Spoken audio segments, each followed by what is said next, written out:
Iran के जनूब मशरक़ी शहर बामपुर पर अमरीकी हमलों में 7 ईरानी फौजी शहीद। ईरानी फौज का अमरीकी हमले का जवाब देने का ऐलान। अमरीका के ईरान पर जारी हमलों की ताज़ा लहर में 30 से ज़ायद शहरी शहीद हो गए। तर्जुमान ईरानी हुकूमत फातिमा मुहाजिरानी की तस्दीक। ईरान के जनूब में अमरीकी हमलों में शहीद होने वालों में कम से कम 2 ख़वातीन भी शामिल। 260 से ज़ायद अफराद ज़ख्मी हुए। ज़ख्मियों में 3 ख़वातीन समेत 18 साल से कम उम्र 6 बच्चे भी शामिल हैं।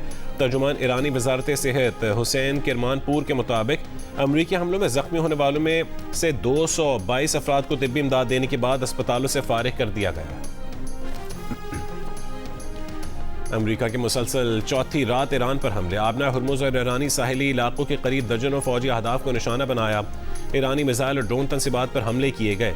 अमरीकी फ़ौज का आज से ईरान के बंदरगाहों और साहिली इलाकों को जाने और आने वाले जहाज़ों की नाकाबंदी दोबारा शुरू करने का ऐलान। सेंटकॉम के सरबरा एडमिरल ब्रैड कूपर ने कहा है कि ईरान ने 7 रोज़ में 7 तिजारती जहाज़ों पर हमले करके खित्ते में आम शहरों को निशाना बनाया। 10 से ज़ायद शहरी हलाक, ज़ख्मी या लापता हो गए। अमरीकी सदर डोनाल्ड ट्रंप की ईरानी क़यादत पर मुआहदे के लिए दबाव बढ़ाने की कोशिश। धमकी दी कि अगर मुआहदा न किया तो हम उनके तमाम बिजली घर और तमाम पुल तबाह कर देंगे। ईरान पर हमले तब तक जारी रहेंगे जब तक ट्रंप खुद न कह दें कि बस बहुत हो गया।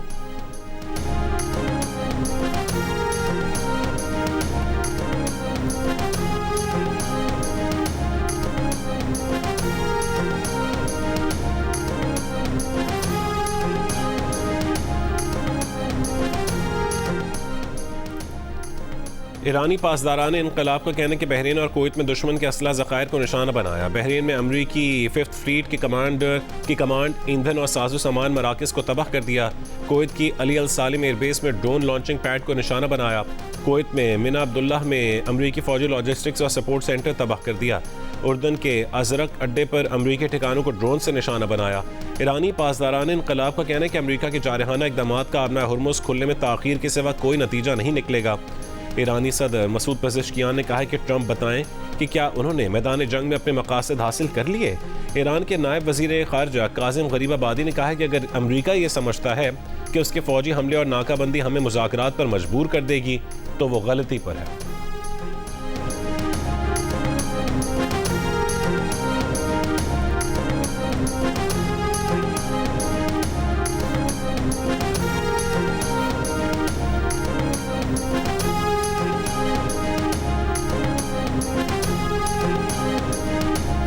गजा शहर में इसराइली फौज का फ़ज़ाई हमला, 2 फ़लस्तीनी शहीद, मुतादिद ज़ख्मी। गजा में इसराइली हमलों में 24 घंटों में शहीद फ़लस्तीनियों की तादाद 13 हो गई।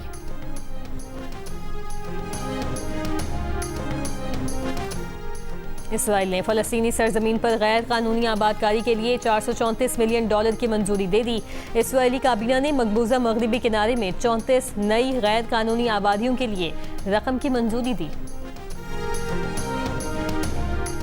अमेरिका ने इंटरनेशनल क्रिमिनल कोर्ट को बतदरीज खत्म करने के लिए इक़दाम का ऐलान कर दिया। अमेरिकी वज़ीर ख़ारजा मार्को रूबियो ने कहा कि हुकूमत के पास मौजूद वसाइल और इत्तेहादियों से मिलकर ICC को ख़त्म कर दिया जाएगा। जाहरे हुकूमतों NGOs को अमेरिकी आईन और अदालती निज़ाम पर गालिब नहीं आने देंगे। वाज़ेह रहे कि इंटरनेशनल क्रिमिनल कोर्ट इसराइली वज़ीर आज़म नेतन्याहू के वारंट गिरफ्तारी जारी कर चुकी है। अदालत नेतन्याहू पर जंगी जराइम और गजा में इंसानियत के खिलाफ जराइम के इल्ज़ामात आयद कर चुकी।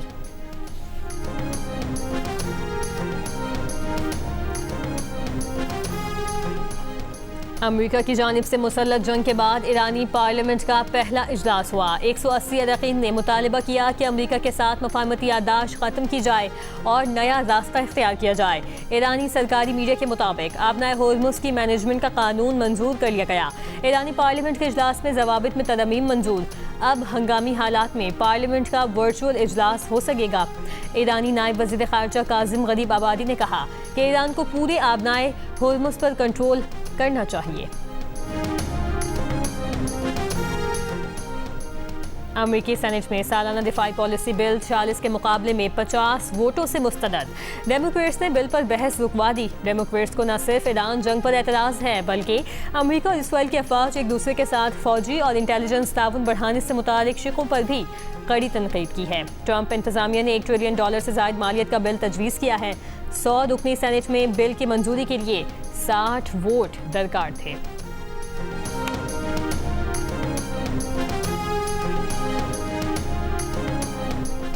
इराक़ी वज़ीर आज़म की वाइट हाउस में अमेरिकी सदर ट्रंप से मुलाकात। ट्रंप इराक़ के नए वज़ीर आज़म के मुख्तलिफ नजर आए, अच्छा लीडर करार दिया। कहा इराक़ी वज़ीर आज़म ने मुख्तसर मुद्दत में बेहतरीन काम सर अंजाम दिया, वो अपने ओहदे पर तवील अरसे तक रहेंगे। इराक़ के साथ मजबूत शराकतदारी करने जा रहे हैं। अमेरिका की बड़ी तेल कंपनियां जल्द इराक़ में काम करेंगी। इराक़ को तहफ़्फ़ुज़ चाहिए, हुआ तो हम मौजूद हैं। इराक़ी वज़ीर आज़म अली अल-ज़ैदी ने कहा कि इराक़ में अवाम की उजालादारी कायम होगी, किसी तंजीम या जमात को मुसल्लह होने की इजाज़त नहीं। इराक़ी सरजमीन पर मुसल्लह अफवाज के सिवा किसी भी इदारे या ग्रोह को हथियार उठाने की इजाज़त नहीं होगी। माजी नहीं, मुस्तकबिल पर बात करना चाहते हैं।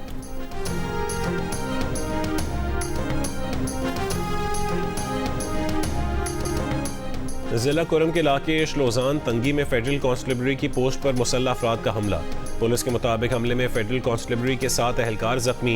एफसी की जवाबी कार्रवाई में हमलावर भी हलाक और जख्मी हुए। हमलावर अपने एक साथी की लाश छोड़कर फरार हो गए।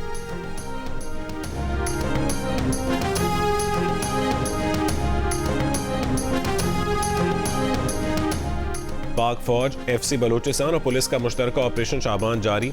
सिक्योरिटी जराये के मुताबिक सिक्योरिटी फोर्सेस की जानिब से हवाई और ज़मीनी कार्रवाइयों में दहशतगर्दों के ठिकानों को कामयाबी से निशाना बनाया गया। मौसर कार्रवाइयों में मजीद 3 दहशतगर्द हलाक। ऑपरेशन शाबान में हलाक दहशतगर्दों की मजमूई तादाद 88 हो गई। 5 जुलाई से अब तक ऑपरेशन शाबान और दीगर इंटेलिजेंस बेस्ड ऑपरेशंस में मजमूई तौर पर 126 खारजी दहशतगर्द हलाक हो चुके। सिक्योरिटी जराये का कहना है कि आखिरी दहशतगर्द के खात्मे तक बलूचिस्तान में ऑपरेशन शाबान जारी रहेगा।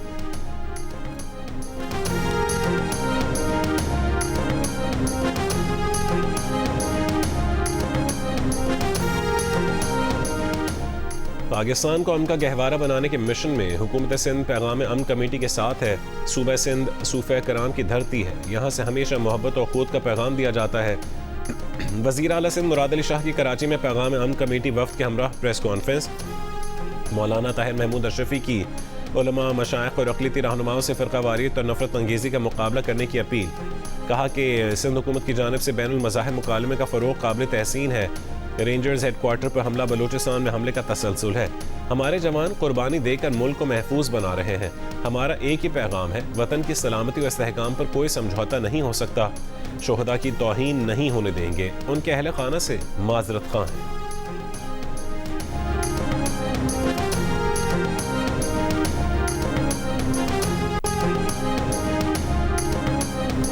वज़ीर आज़म शहबाज शरीफ की मानसून बारिशों के दौरान सूबाई हुकूमत और सूबाई डिजास्टर मैनेजमेंट अथॉरिटीज़ के साथ रवाबित मज़ीद बेहतर बनाने की हिदायत। Chairman national disaster management authority lieutenant general इनाम हैदर मलिक की वज़ीर आज़म से मुलाकात। वज़ीर आज़म को मुल्क में मानसून बारिशों के दौरान किसी भी हंगामी सूरत हाल की तैयारी पर ब्रीफिंग दी गई। वज़ीर आज़म शहबाज शरीफ को पेशगी इत्तला निज़ाम को मुकम्मल फ़ाल बनाने, वज़ारत मौसमियाती तब्दीली के हवाले से ताउन पर पेशरफ्त से भी आगाह किया गया।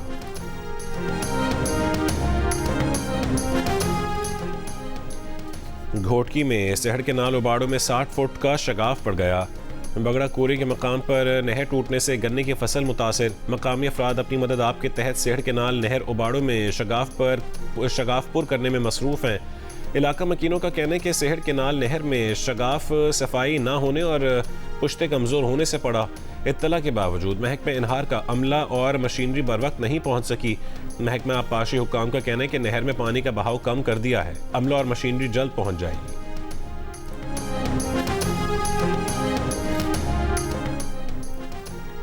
आबादी में इजाफा मुल्क का बड़ा चैलेंज है। आबादी में इजाफे से मुल्क की वसाइल पर दबाव बढ़ रहा है। बढ़ती आबादी और मौसमियाती तब्दीली के चैलेंजेस पर काबू पाना नागुज़ीर है। वज़ीर ख़जाना मोहम्मद औरंगज़ेब का आलमी यौम आबादी पर सेमिनार से खिताब। कहा कि नेशनल पॉपुलेशन काउंसिल का क़याम अहम इक़दाम है। आबादी की रोकथाम से मुतालिक इक़दामात के लिए फ़ंड्स मुख्तस किए गए हैं।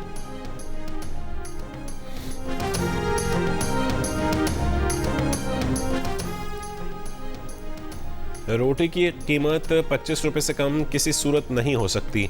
रावलपिंडी में भी नान बाइयों ने रोटी की कीमत बढ़ाने का मुतालबा कर दिया।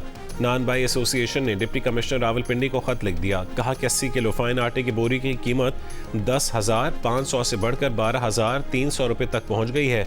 10 किलो सरकारी आटे का थैला 885 रुपये से बढ़कर 1100 रुपये का कर दिया गया।